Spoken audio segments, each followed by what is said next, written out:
What's up, guys? Welcome back to the channel. This is Everyone's Game. I am Annalisa and we're back with our F1 expert, our F1 fanboy, Michael. Hi guys. Alright, so we're going to be doing a Saudi Arabia Grand Prix review and maybe just talk about some of the hot topics that would have arisen based on the happenings of the past weekend.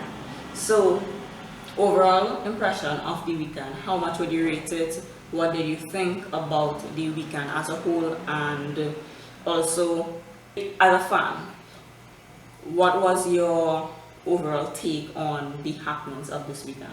Okay, so as it relates to the race itself, I think the race was pretty good. It had a lot of action, it had a little bit of everything. So as I said, this is the best season for anybody new to F1 to be watching because you get a little bit of everything in nearly every race, at least every race so far. As it relates to the entire weekend as a whole, I think there was a lot of drama, especially as it relates to that missile attack, the safety of the track, because we had several accidents throughout the course, including Mick Schumacher's massive accident, 33G impact, which is pretty amazing. I could just get up and walk out of that. So that shows how safety cars itself are, but I believe the Saudi Arabian track itself, they need to do a lot of changes to make it just a bit more safer for the drivers. A bit safer. Yeah. In terms of the circuit itself, I saw that it's one of the most dangerous tracks, but what's the difference between the street circuit and what the actual racetrack? So the street circuits, they are a lot more narrow. They have concrete walls as opposed to wide open space. So if on actual racetracks there's massive runoff areas of grass or gravel pits and that kind of thing, you don't have any of that in the street circuits. It's literally either concrete walls or what they call Tech Pro barriers, which is essentially polystyrene and some different materials to kind of buffer the impact.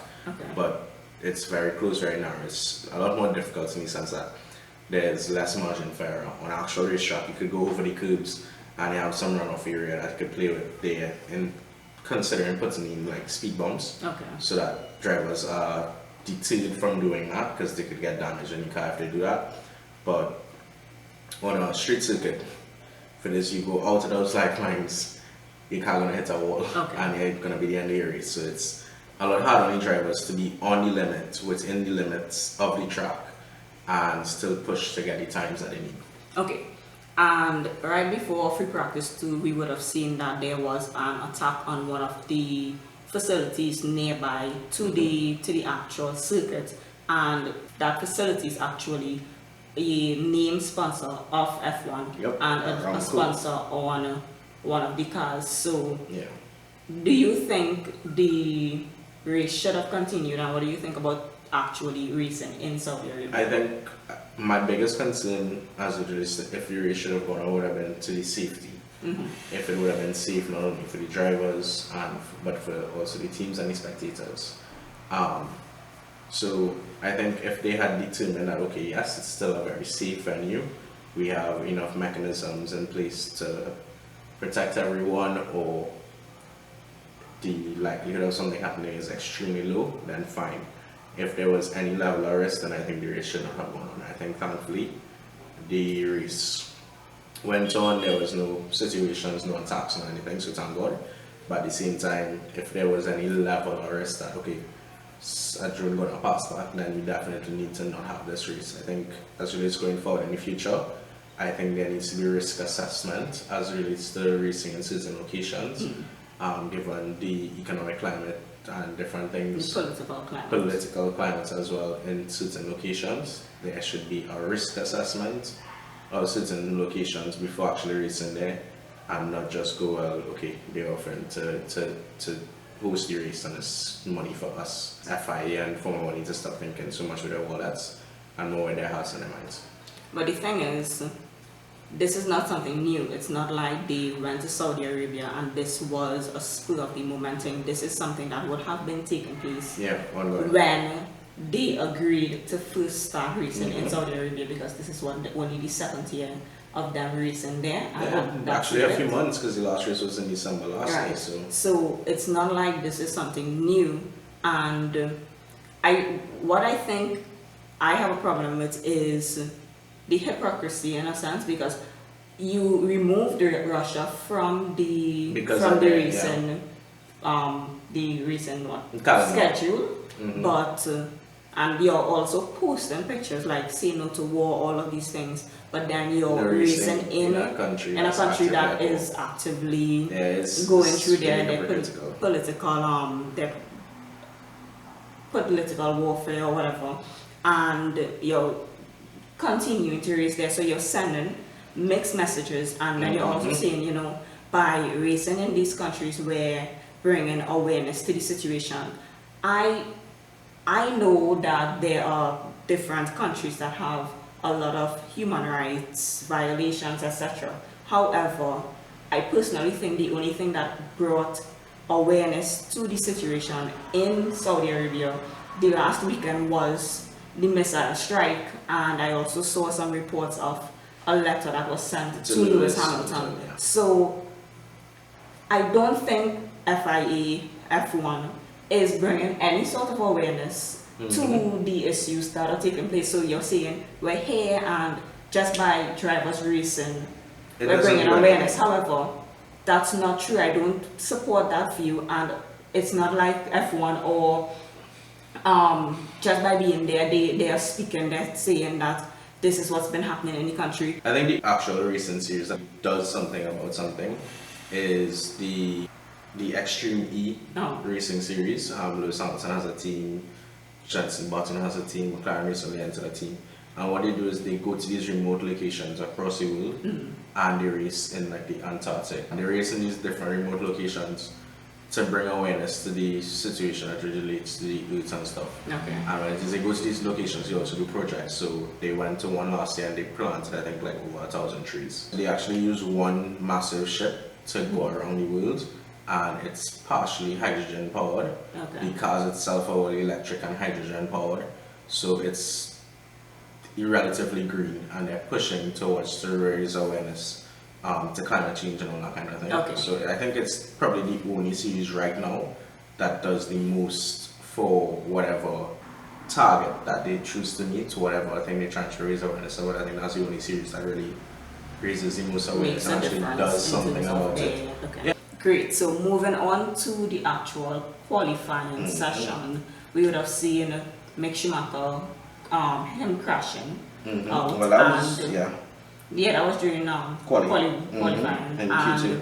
He had a massive crash, and he was able to just come back out and be on the track the next day. So to watch the race, I am assuming that in years gone by, a crash like that would have potentially damaged a driver or taken their life. So how does the actual car setup now actually contribute to the safety of the drivers? I think so. Safety has become a major focus of F1 that mainly started after the death of Ayrton Senna.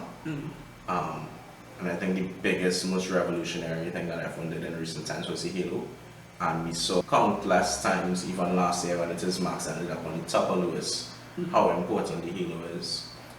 In Mick's accident, it didn't really play a part because of how it happened. I think I saw, I'm not too sure if it was that one, but I think I saw... Yeah, when the wheel came off and it hit. The wheel was exactly, So it possibly also did contribute because, to and that's the thing, you need to protect the driver's head, because yes, they wear crash helmets, but something hits that helmet hard enough, you can still have brain damage, concussions and that kind of thing. So the cars itself, they were designed, the side pods, designed to take a massive impact. The fuel cell is designed to dislodge. I think scariest accident they had was last year with Romain Grosjean. His car burst into flames after going through the guardrails, but especially his car literally went through the guardrails and didn't bounce off anything. And he was still able to jump out of the car on his own and walk to the meds. He got burnt a little bit. But he started back racing in a different series in the US, IndyCar.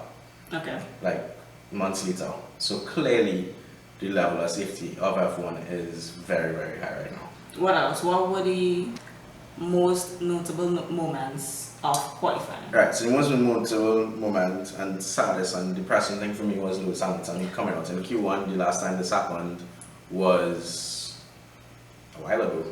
I think it was like 20. I 2017. Stats, but I saw something with 2016. Yeah, it was 2016, 2017. and it was due to mechanical issues. It wasn't based on his own piece. It goes to show that the Mercedes has a lot of work to do on the car. The problem is the car, not the driver. That's what you're trying to say. Yes. No, because look, George Russell was able to put in other thing. Yeah, but he had a different setup. They had exactly. So if Lewis was on a different setup, maybe he would have been able to be where George was. What Toto said is that they took a gamble with the setup and it just didn't pay off. Because I mean, at the end of the day, it's a risk.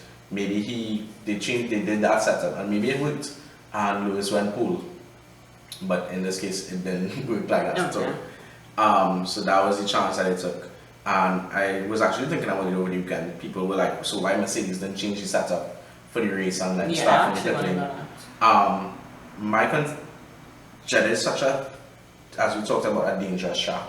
If it is they change the setup, it would be something new. The car's going to behave differently. Lewis was already familiar with how that particular setup worked on the track. He understood, okay, the back is going to start sliding through this corner at this speed.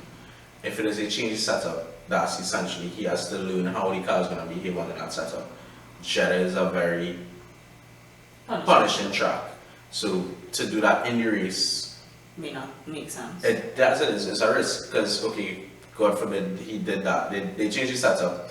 He trying to figure it out, made a mistake in the wall. They're going to have no points at all, and they're going to have a repair bill to fix back the car. So I think having the car, granted it was slow and underperforming, it was still something he was able to utilize because he understood it. He knew to some extent. Exactly. So if they changed the setup, he would not have known, and it would have been a massive risk. Yeah. I also think it didn't make sense for them to change his setup because they already knew he was not going to be finishing top 4. Yeah. Right? I think they know that at this point in time, their threshold is 5 and 6. So why go through all this trouble to fight for 5 and 6 when he could possibly still try to get into the top 10 with the actual setup? Yeah. Alright? So the next big thing we call it Checo Perez. He's been racing for, I think he had like 200 and something starts. Yeah, 200 and something. And he got his first pole position. So good on him. It shows that he still has some speed in his old age because I think he's approaching late 30s, 40s. Why y'all just put this on age? Go ahead. But yeah, and so it's good to show that he still has some pace. I after he finally got a pole, I started to liken him to Bottas, the Mercedes-Benz Bottas, acting in that kind of supporting role. How Bottas was Lewis's wingman, I think they brought Sergio to be Max's wingman, and it makes sense because Bottas used to get some poles, some faster laps, he might run a race or two, and Checo has that potential. Okay. So I think, yeah, to me, Checo is the Mercedes Bottas in Red Bull right now. On to racing. So the race itself was pretty interesting. We had a nice little battle between Verstappen and Leclerc again. Okay. From the first race they're back, and they're saying that it's just like they're back in karts. Yeah. Because when it says they were in go-karts, and most Formula 1 drivers, if not all, matter of fact, all the current drivers on the grid started off in karting. They used to battle in karting, so it's back 10 years ago and they're fighting again back on the karting track. My boy Lewis made it up into 10 from 15, so I got points. Not really a big talking point. I also think George Russell was he was in the race because I didn't watch the race, but I was going based on tweets, and almost none of the tweets mentioned George Russell. Yeah, he was so I felt like he was in a race on his own. I don't feel like he was doing much. That's the guys in front of him were too far in front, and the guys behind him were close enough to give him a challenge. He was just and I think it's as much as he's just there. Mercedes are happy with that because they're getting a lot of data on how is the car performing. Okay, it's doing this in this particular corner. It's like extended testing for them in a kind of sense. I just want to say he will always big up Mercedes. Mercedes could be dead last, and he will always be big enough Mercedes. But go ahead. But yeah, our next big talking point was the two Alpine guys. I saw that highlight. I actually really liked Yeah, it. Ocon and Alonso went at it in the early laps of the race. I think between lap 3 to lap 8, they were going at it. Ocon pulled off a very sketchy and dangerous defense on Alonso. Alonso nearly went into the back of him. He went up the track trying to. It was exciting. I think the team boss at Alpine, I cannot pronounce his name, but Otmar. He was sweating. It was good. It was good. It was good action, advertising. and It was I mean, good that is advertising. the commentator spoke to me. He was like, "We told him your race," I personally but at the believe they same should time, do that. but at the same time, it was a little risky. Yeah. A little sketch, and then Alonso's engine gave out on him later on in the race. But it was really tantalizing to see. There was a massive meme going around because the last time Ocon was driving for not the same team. He used to drive for Force India, which is now Aston Martin, and they used to be Force India, and the car used to be totally pink.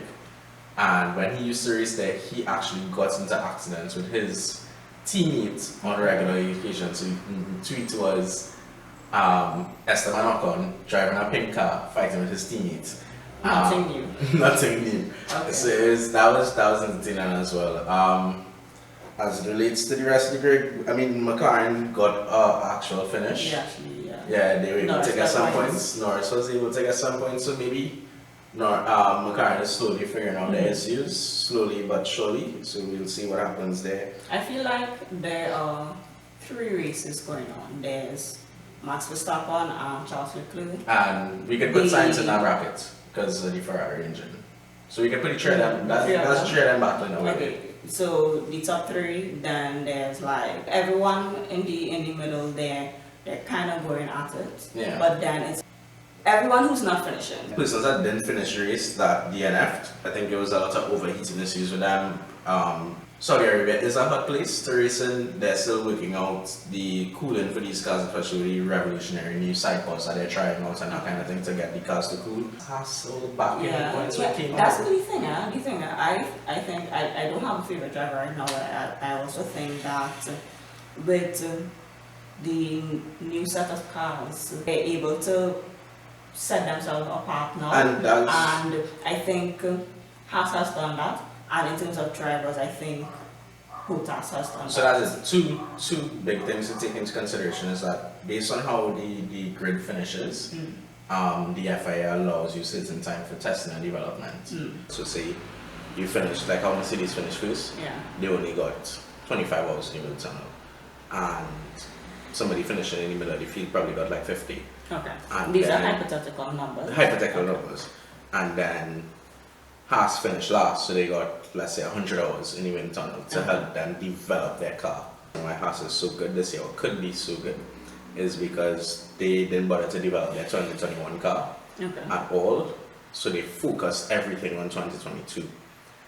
Which is, I mean, you suffer 1 year to benefit the next year, and it's a big leap because they went from literally 19th and 20th at every race to 5th and 6th and 7th, which is crazy. Yeah. So clearly they use their time and their resources and things best. They suffered, they stuck it through. And I think it was just a split a lock for Magnussen and Haas, and I guess disappointment for Nikita. But by having an experienced driver like K-Mag, he's able to extract the most out of the car. So it really was a kind of win-win for Haas. So yeah. I actually feel like he is the most exciting driver for me to watch. Apart from Kevin Magnussen, I think, in my opinion, based on people's reactions and stuff, I feel like one of the most underrated drivers is Valtteri Bottas. Possibly because I wouldn't have been watching from before. I think he always would have been a good driver. It's just that people didn't really know that because he would have been sacrificing for the sake of Lewis Hamilton. And even you thought okay, yes, he's a good driver, but he's going to be going in this car that's performing less. So I think you all expected like Yeah, we 10 expected a lot less. and less. But now he's actually able to show his skill, and I'm not too sure how much of it is also as a result of the car and him having a somewhat reliable car. He's just able to show his skill much more now, so that's why I think he was underrated before. No, I don't think he was ever underrated because Valtteri Bottas' career, he started off at Williams, who has been a Mercedes engine customer for a while now. So he got on Mercedes radar from the kind of performances he was putting in at Williams, hence his call up to Mercedes when it is Nico Rosberg left. And that first season, he tried to fight Lewis, but is that his first time fighting Lewis? And they gave them chances to fight at the very early of the season for him to try and prove, because at the end of the day, the team wants to back the driver who has the best chance. As it relates to Bottas, Bottas has always been a talented driver, even when he was at Mercedes, but he just never was on Lewis's level.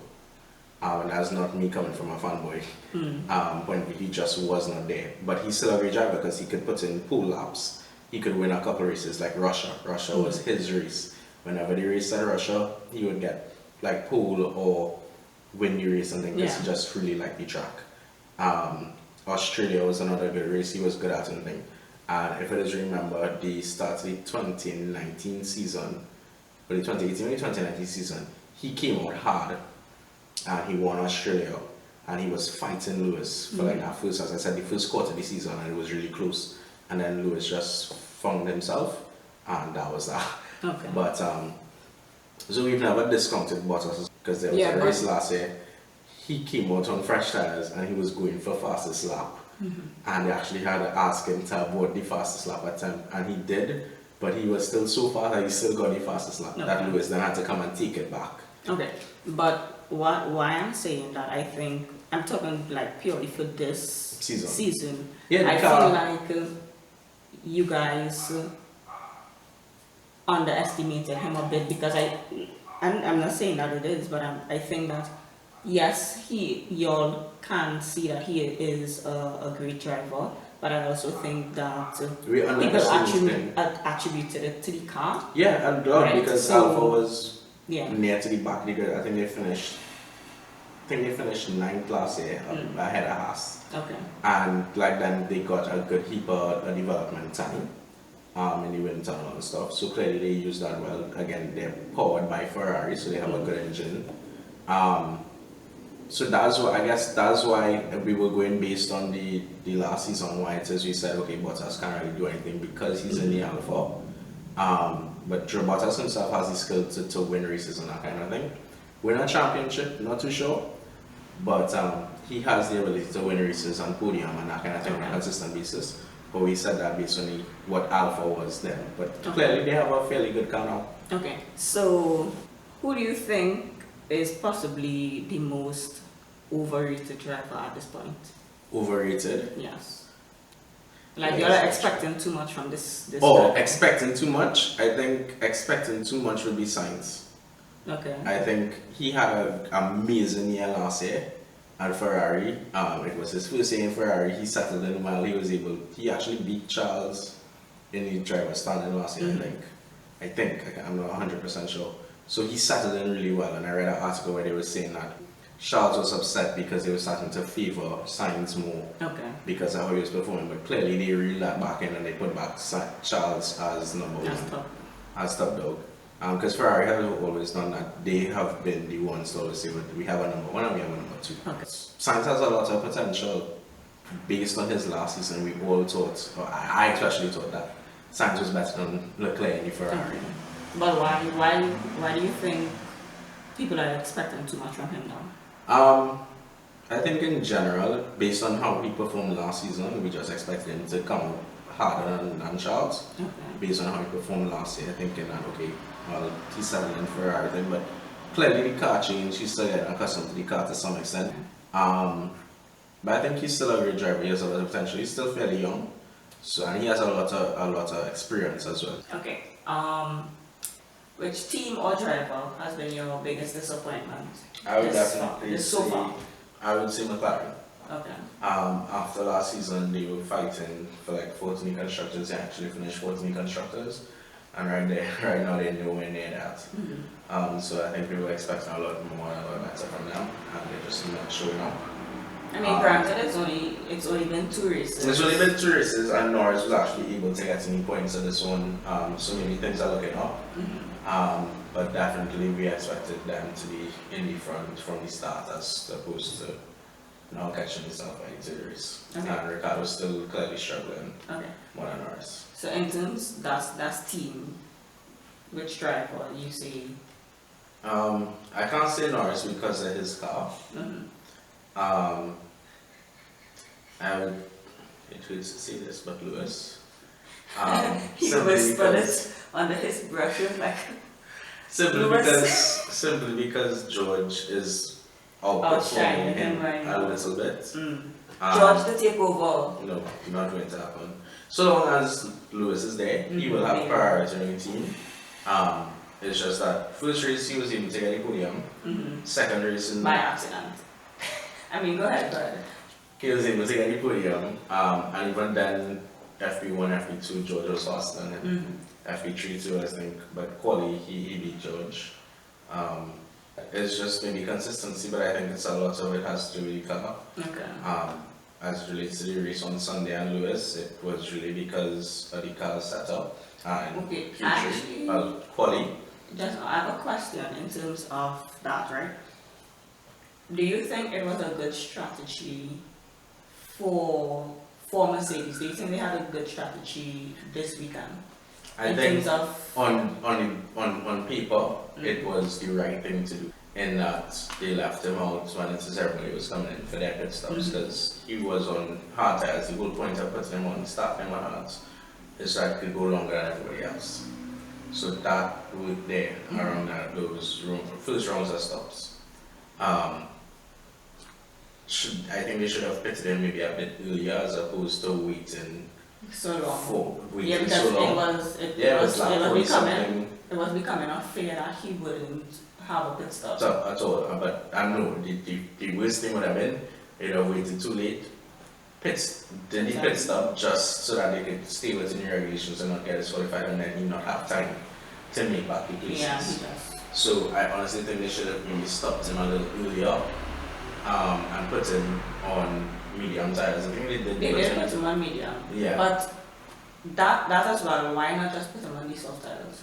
At that point, as if they had a set of softs, or a good enough set of softs to put him on to challenge. Because remember, they use their tires. So each team has 10 sets of tires they use for the weekend.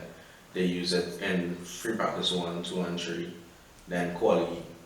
So then the race is usually. So that's what I was just about to ask you. It's not like they have new tires. Yeah, so no, they get maybe 10 new sets of tires at the start of the weekend, and you say, okay, on Friday we're going to run one session with the hards, one session with the softs, one with the mediums, see how they perform, that kind of thing, get some data, so that they know exactly what tire they want to use for quali, because in quali, most of the times you'll use softs, because on the softs you're going to put in your fastest time. And then in the race, most likely you're starting either on mediums, but you have your choice of what there was a rule last year that whatever tire you did your Q2 time on, you have to start the race on that tire. So if you set your Q2 time on the mediums, you have to start the race on the mediums, but now it's free choice. And go longer. Last one. Who is your driver to watch for the next race? I would say Bottas, and I think he has the potential to maybe podium. Or be right up there if it is the car works. Bottas is always like the Australian circuit. There's some minor changes, but he's always like the track. So maybe if it is the car works, he would be a big surprise. He would surprise everybody and end up in the front. George maybe has chances once the car works again to be right up there. I don't want to bet on it, but I feel like Latifi might crash again. Oh no! Because this will be like his first time racing in Australia. Because when he would have raced there in his rookie season, it was cancelled because of COVID, and they didn't race there last year. So he's not familiar with the track. He's not familiar with the track. Guangzhou, again, not familiar with the track. Same thing with Yuki Tsunoda, not familiar with the track. And there's one corner in particular whereby it's a chicane, and when they come out, they have to get right up next to the wall. And there's been times where people hit the wall and break their axle and that kind of thing. Okay. So, yeah, I think it's going to be interesting. Okay. So that's it for this video. That has been the Saudi Arabia Grand Prix review, and we'll be coming back with a preview for the Australian Grand Prix and possibly a team review, because we both would have been doing the fantasy. Yeah. So we can possibly see how your team has been performing, how my team has been performing, and what changes that we may have already made or will be making to our team, because as you know, the F1 fantasy has constant changes, so you may have to make changes prior to the race weekend just to maximize your team value.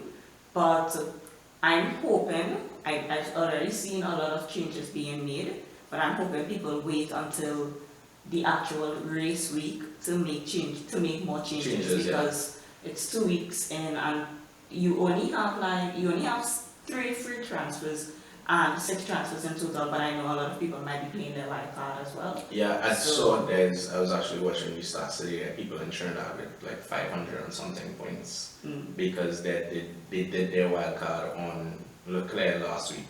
No, but that would have been their mega driver. Mega driver, yeah. Sorry, the mega driver. Wild card allows you to make as many make up to 12 changes, and it will be free.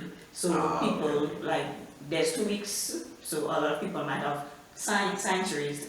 Someone might have taken out Leclerc, put in signs, get the price raised. That's one change. But then a lot of people might want to just go into the race with Leclerc. Yeah. So now they would have to change signs back to Leclerc. So you could have taken out Lewis and taken out Russell, bring in 2 people that would have been rising, bring in a constructor. So it's basically like day trading. We will come back with a fantasy team video, and we'll discuss all of that when it's best to use it.